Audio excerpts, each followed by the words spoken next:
All right, so we got another great interview. We saw each other recently, right? Yes, at Not BoucherCon. not too long ago. Ran into one another, and here's my thing. When you first came, we first started talking. I'm like, we've been in the same room before together, Hmm. right? I think so. Like, Well, actually, you know what?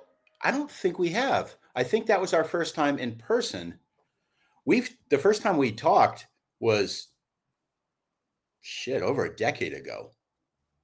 yeah, we've known each other a long time. Yeah, but I think this might have been the first time we were in the same space, um, because it wasn't near our homes are not near each other because you're Right? down in Yeah, Florida, right? yeah, yeah. And you're Yeah, up in where are you in up in New Brooklyn. York, Yeah, in Brooklyn. Yeah. Brooklyn? Yeah, yeah. That was it was one of the things. I guess because we've known each other for Yeah. so long. Yeah. I think I even gave you a blurb for one of your books years ago. I believe you did. Yes. I think it was maybe even my first book. Um, I don't remember now. Yeah, I can't even remember. I just know that it was funny because we talked then, and then we got this together. I'm like, all right, we've known each other forever, but I'm like, did we know each other forever? Like Well, in because of genre yeah, wise, our careers have kind of gone in the same direction too. yeah. You started out as a horror guy, right? Yeah, yeah, and Yeah, I've been as that's how I first knew you, yeah, um, as this massively enviably prolific writer. um, like, how the fuck does this guy do it? Um, but yeah, and then more in the crime space and crime thrillers, and I kind of differentiate the two a little bit. hmm Although, as you get into genre labels, it gets more marketing BS. yeah, yeah. I just say thriller Yeah. the umbrella. So why the switch? Uh, you know, I love horror, and it was one of my earliest genre loves. But thrillers, I discovered, it was when I was in high school. Well, the Cold War was still raging, um, and uh, developed an intense interest in that, and actually thought I was going to go maybe into intelligence. Um, and then I discovered Robert Ludlum, who I think is one of the best spy thriller writers of all time. Yeah, Um, and so that has always been a part of me and has infected a lot of my horror writing. In fact, Mr. White, um, which is one of my more popular books, was a spy thriller, very much in the European sense. A lot of the book takes place chasing our hero from city to city, except that the antagonist was supernatural in that one. And then a little bit later, I discovered, I think, no, it was I was reading Stephen King, The Dark Half, and he referenced his influence by he was influenced by Richard Stark, or hmm no, yeah, Richard Stark, who wrote the Parker novels, right. um, and that of course was Donald Westlake using a pseudonym. But I started reading the Parker novels, going, "Holy shit, this is amazing stuff!" Um, and then Andrew Vax followed, and then properly more of Westlake's books under his own name. And I discovered how much I was enjoying crime thrillers, the really faster paced movie stories, but also the ones that were slower and atmospheric and noir. Um, and that led me to Chandler and Hammett and the old foundational writers. Yeah, then you start at the beginning. I did the same thing. I found a Yeah, couple of authors I liked, and then I was like, let's see where the beginning of this right. Where did it come from? Yeah. where does this come from? And for me, it was um, John D. McDonald. All of a Oh sudden, yeah. I was like, all right, this is what I want to write. Yeah, that was Travis McGee, right? Yeah, yeah, Yeah, yeah. I read those somehow. I think like one of my friend's parents had paperbacks on a bookshelf, and I was like, "This cover looks cool." right. Um, and this was before I was really reading crime and mystery type books, and I read several of those because they were right there on my friend's parents' bookshelf, and I was like, "This is great." And it was also my earliest reads were fantasy and science fiction, sword and sorcery and stuff, and so the the McDonald books were a little more mature. The subject matter was a little more mature, and I really enjoyed that. That was basically the same thing. Me, I read a lot of fan art, Conan the Barbarian Yeah. and all that stuff. I absolutely loved growing up, and then I switched into I read a lot of the horror stuff. So how did you first get into actually writing and getting published in the horror community? Well, I cut my teeth on screenplays in my 20s, and uh, at first I was self-taught because I dropped out of college and just went out to California. I was in Boston at the time. Went out to California just to learn how to write screenplays and get into the entertainment industry. I had never held a screenplay in my hand, and I had never been to Los Angeles. So that particular kind of dumb boldness that you have when you're 20 years old, Yeah. But I wrote a couple of very derivative, crappy screenplays that nobody liked. And then I wrote a crime thriller, and I just let it all hang out. It was pure passion. It was actually inspired by the song "Rooster," which I hadn't heard the lyrics at first because I used to drive with my windows down because I didn't have AC in the car, and it was really hot in LA. So all I could hear were the powerful guitars and the refrain, they come to snuff the rooster, he ain't never gonna die. And I had an image, and I wrote this character, and there was violence and sex and everything. And I thought, I am going to get slaughtered by development executives, particularly in my own naivete, thinking that so many of them are women. They're just going to think this is a sexist, violent piece of shit. And they did not. And a manager loved it and picked me up, and an agent loved it and picked me up. Although he walks into the room, I'm in my first agent meeting, terrified at this conference table, by myself. And the head of the lit department walks in and he says, "John Foster, you are one sick man." and so I laughed as my stomach fell down to my feet, Right, because yeah. I'm like, is that good? Yeah. But I kept being pushed towards projects I didn't want to write. Everyone liked my writing, but then they wanted me to write. Literally, I was sent to pitch a sequel to one of the Jurassic Park movies, was way far away from what I write. Yeah. And I eventually got disinterested. And I took some time off, ended up back in New York, realized I had been working a long time in entertainment public relations, and I didn't want to do that anymore. It was sucking up too much of my time. And I wanted to focus on writing. And so I kind of picked a genre that I liked. I was reading a lot of horror at the time, and I started writing some short stories, and sold the first several short stories that I set out. And I really was brutally exacting as I wrote these stories, and discovered that I was a much better writer than I had been in my youth, which kind of makes sense. Right. And I brought a lot more perspective and life experience to my stories. And so I kept going. I started to barely understand the world of horror publishing. And so I wrote a horror crime novel.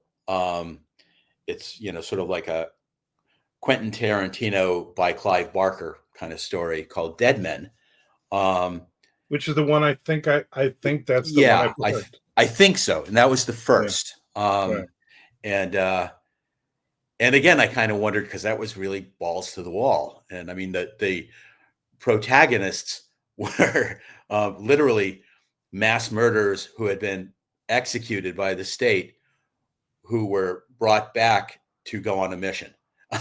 So, they were bad people. So I had to make their nemesis much worse. So Right. it's very dark stuff. But that book sold. I sent it to a few places, and I was lucky enough to send it to Max Booth over at Ghoulish, which at the time was called Perpetual Motion Machine Publishing. Yep.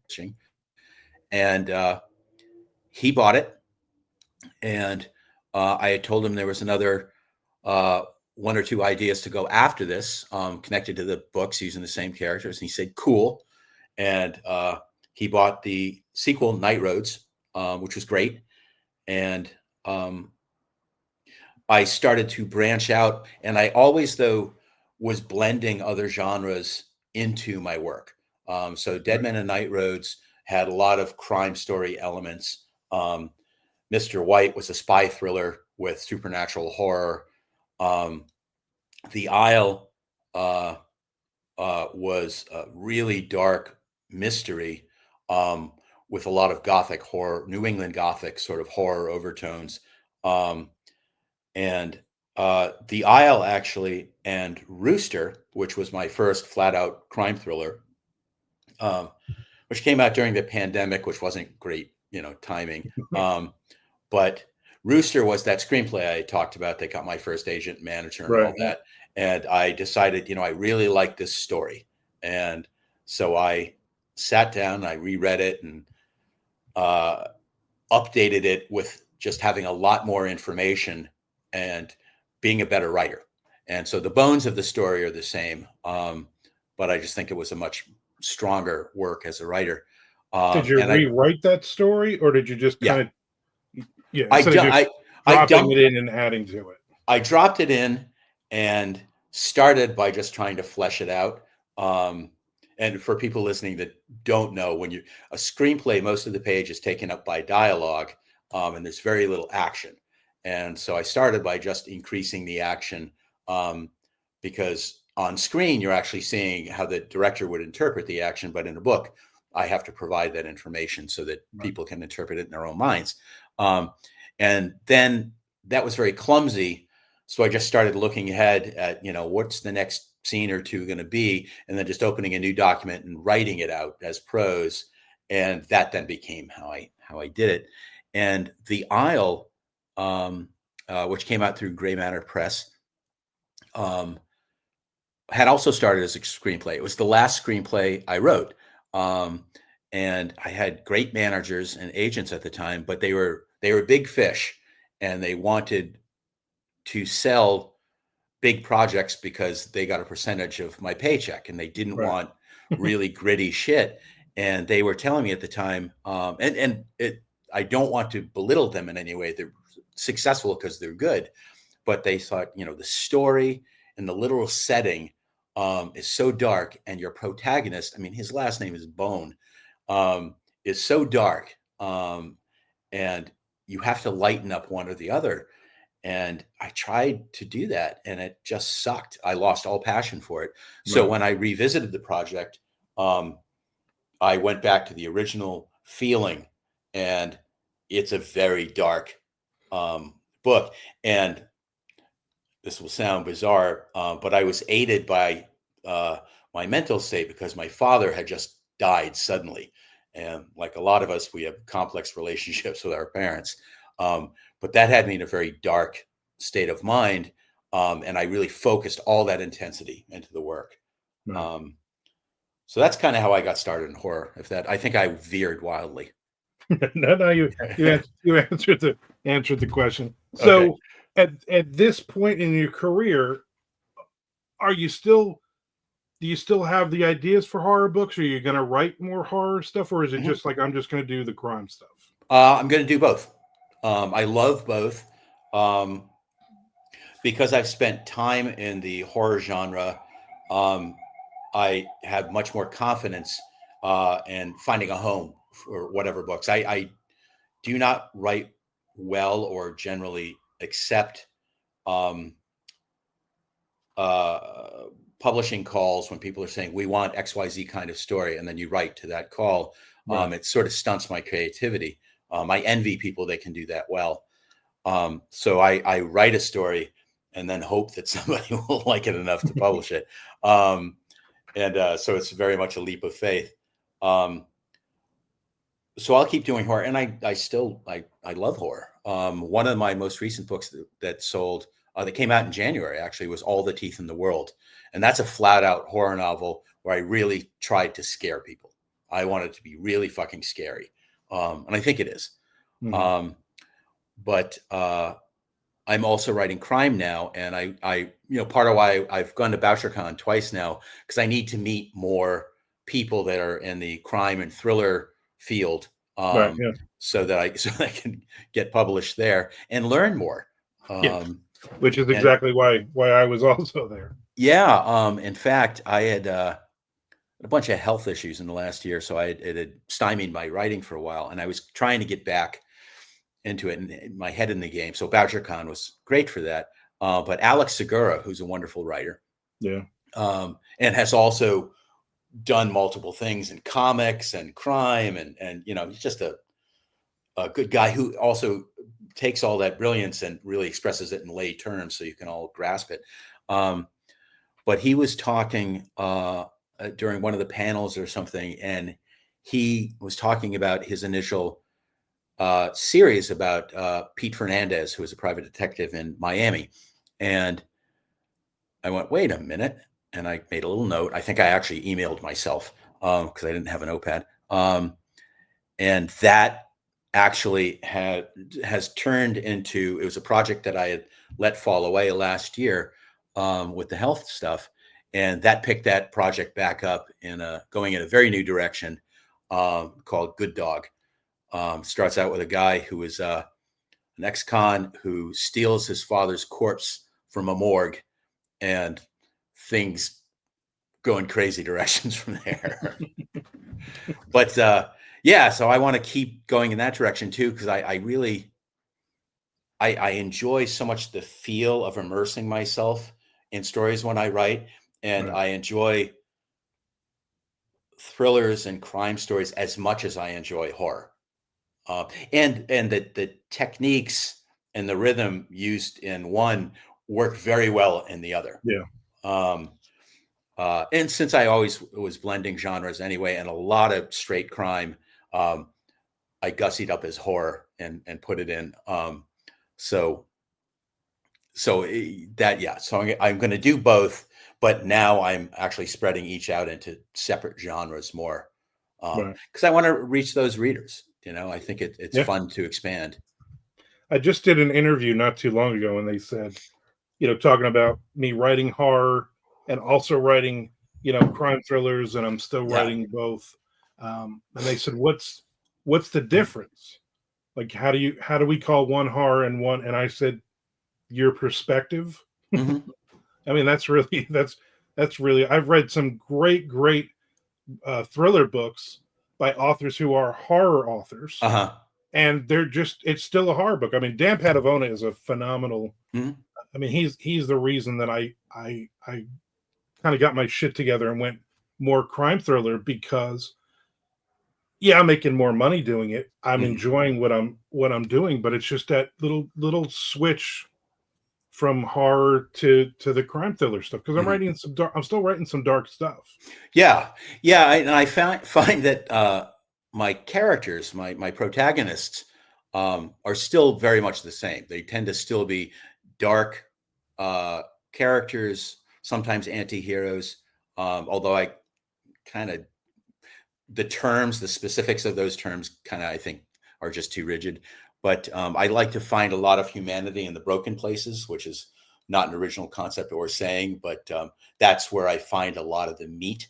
Right. Um, and so I put that in crime as well. Um, and I find it interesting. I find the things that interest me in crime stories and thrillers are in a large part the same things that interest me in horror stories. Yeah, I agree with that. All right, we got a couple more quick questions. Yeah. So who are some of the authors, either horror or thriller, that really inspired you? You've mentioned a couple already, but what are two or three that really got it rolling for you in the beginning? Hmm. In the beginning, Stephen King. I mean, it's almost a um, boring answer. But Joe Lansdale, who writes both, he writes multi-genre. Joe Um, Lansdale is a genre. he is, yeah, his genre is champion mojo storyteller, and he is that. And especially when you meet him, you go, "Oh, holy shit, the guy really is. This is who he is." Yeah. Um, uh, Shirley Jackson. It's another cliche, but I just admire her work so much. Those were early things. Robert Ludlum, I mentioned, was an early influence. Roger Selazny is science fiction, but he really influenced my style. Right. And there was a line in one of his books where the character of Corwin describes himself as an evil that opposes other evil. And I have used that thinking many times in creating characters. It's Yeah. wonderfully liberating. Yeah. But yeah, those are some influences. Andrew Vax for crime is a big one. He and Jack Ketchum are two writers that really gave me the courage to just go for it when Yeah. you're dealing with very difficult and unlovely ideas, because neither of those writers flinch. No, Um, not at all. yeah. So I think those are, big influences. All right. So who are some of the thriller authors that people need to read more? Okay. So first one is, she is known as a mystery writer, and she's fucking brilliant. But this book is a flat out thriller, Yeah. 0 Days. And so I really recommend people to seek that out. If you're not familiar with Ruth Ware, it's great. I think a lot of people know Sean Cosby now, Yeah. and he's just brilliant. But I think nipping on his heels for one of the hottest new voices right now is this guy, Jordan Absolutely love him. Harper. One of my Yeah, favorites.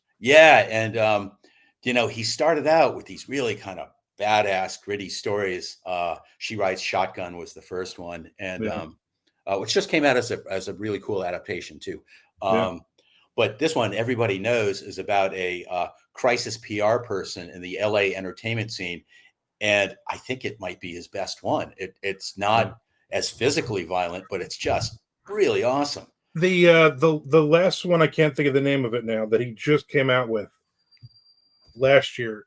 I think he just gets better Mhm. every book. Like Yeah. I can't wait for this next one in 2026. I know, and it frustrates me that I'm seeing people post pictures of galleys. It's like, when do I get to be at the cool kids table? Yeah. It's So like I little. actually have one. I Oh, you actually have one suck. in the mail coming. You suck. I say that with love. Um, People might know this one from the movie, which was really good, but Bullet Train Mhm. is a fantastic thriller. And I wondered, because I liked the movie with Brad Pitt a lot. I've seen it a couple times. Um, and the book is arguably better, which is not a surprise. Right. Um, and I won't give stuff away what the differences are, but I loved it. Um, Another guy who started in horror, but writes just bangers. Everyone is a banger for thrillers. Is Rio Yours? Oh yeah. I've got this whole stack. And this one, Lola on Fire, I would say Yeah. this is a great place to start if you don't know his work. He's another person that's most of these writers, when you get to meet them, they're just really, really cool, nice people. Yeah, Um, he's just a normal guy, just yeah, fun to be around. Yeah. yeah. And then I guess the last one that people might have been exposed to his stuff through TV, but he often adds like a technological or very mild science fiction edge to thrillers, but is again just wicked fast paced. Yeah. Crouch, and Yeah. they're all very different approaches to thrillers, um, but just all of them are outstanding. And the last one I brought is Michael Marshall, who also Sure. writes as Michael Marshall Smith, um, who has written a bunch of horror. He's written science fiction. He got a start, I think, writing comedy for BBC or something. But this Straw Dogs is a great thriller, just a really smart thriller. And it's one of those things that you follow the story, but you're very aware of this huge story around it that is very menacing. It's great. Well, that was awesome. Yeah, I noticed there's a lot of horror authors at VoucherCon that Yeah. we've known over the years. I got to hang out with Ron Malfi. You know, Hmm. if you were in the bar, you hung out with Ron Malfi all weekend. But you know, I had done scares that care events with him and Yep. AuthorCon events over the years Yeah. a bunch of times. So that was fun to catch up with him in a completely different setting, which was Yeah. funny. You know, I didn't go to last year's Boucher Con, but I went a year or two before that. Uh, I forget what city it was in. Um, but I was on a panel, and I was surprised that two of the other writers, there were four of us, um, were talking about their books that were a mixture of crime thriller with really overt horror elements. One had, a character that was, in debt to hell. Um, and so that freed me up a lot at this recent Boucher Con to really be, I don't have to be ashamed of my horror Yeah. past. Well, I mean, Um, I was the moderator on the horror thriller panel on yeah, Wednesday. You yeah. know, which is I thought was pretty neat. Yeah, it's so I'm excited to see that awareness because particularly at like BoucherCon, it's so much bigger than any horror Yeah, writer convention I've been to. yeah, Um, so it's a huge platform, and also just a great way to interact with that many more people that are writers and right. publishers Because we the networking is so important yeah, for us. So I think that's what I always get out of it. Just the networking and being able. Yeah, it's great to being able to. Yeah, hey, let's take a picture with Sean Cosby, or I yeah, get to talk to Jordan Harper in a hallway somewhere. yeah. But it's also very cool to be able to talk to the movers and the shakers Hmm. that are coming in. So I had a great time. I won't go next year to Calgary, but I'll go to the next three after that. Yeah, I haven't made my decision. I have to look at travel budget for next year. And one of the things my wife Linda and I have talked about is do we need to reduce the number of conventions we go to if we can fit in a trip to Paris? Because neither one of us has been to Paris. Right, So I want to be able to do that before my knees fall apart and I can't walk around the city. right. Well, I looked it up. I'm like, well, from Jacksonville, Florida to Calgary, honey, it's only a 40-hour drive. So, Oh, Jesus. and she's like, well, you have fun. You Right. have fun with that. Tell me, tell me how Calgary is. Oh, Kind no. of thing. Yeah, no, that's too much. All right, John. Hopefully, we will run into one another again, Yeah, either at a yeah. BoucherCon or something else. We're almost like the same person. We both kind of moving our careers in the same direction, and we like the same the same authors and the same books and stuff. Which is Yeah, except you have the better beard. I've been working on this for many years. I start to, instead of looking cool, I look homeless when I grow my beard out. So Yeah. Well, I look because my head is normally shaved. I was too lazy this morning to shave, yeah. so I put a hat on. But otherwise, my wife likes this look, which is all I need to know. That's good. Yes. All right, you have a great day. Hey, you too, man. Thank you for having me.